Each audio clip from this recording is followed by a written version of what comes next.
আপনারা সবাই কেমন আছেন?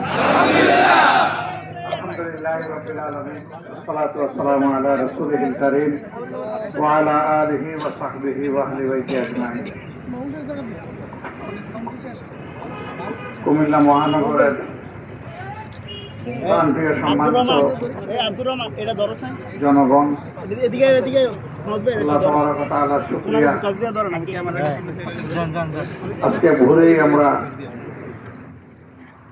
ঢাকা থেকে রওনা করেছি। মূলত ফেনীতে আমাদের কর্মসূচি রয়েছে। আপনারা দোয়া করবেন সেই কর্মসূচি যেন আল্লাহ সুষ্ঠুভাবে আঞ্জাম দেওয়া হবে।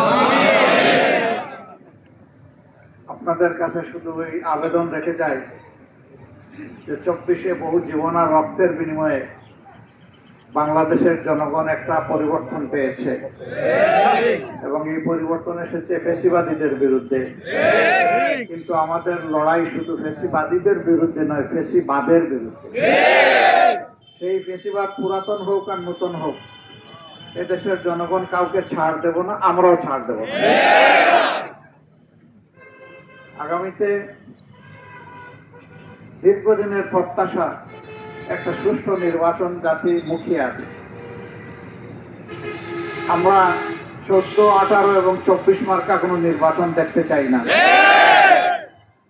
এ ধরনের কিছু আলামত আমরা লক্ষ্য করছি।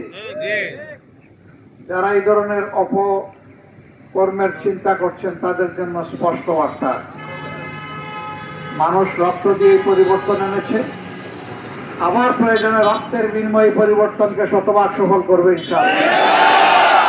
এখানে কাউকে কোনো ছাড় দেবে না এই জাতি, আমরাও দেব না।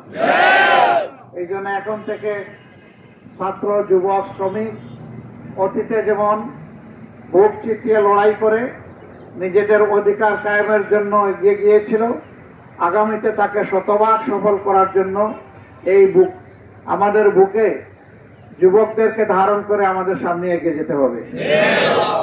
আমরা আমাদের প্রিয় যুবক, তরুণ, কিশোরদের জন্য আগামীর এমন একটি দেশ রেখে যেতে চাই যেখানে শান্তিতে তারা নিঃশ্বাস ফেলতে পারে।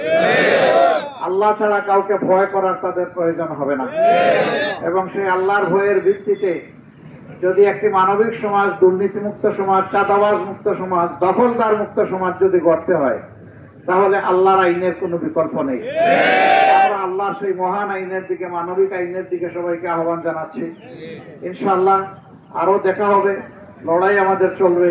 যতদিন ফ্যাসিবাদের সামান্য অস্তিত্ব বাংলাদেশে থাকবে ততদিন আমরা বিশ্রাম নেব না ইনশাআল্লাহ। আসসালামু আলাইকুম ওয়া রাহমাতুল্লাহ।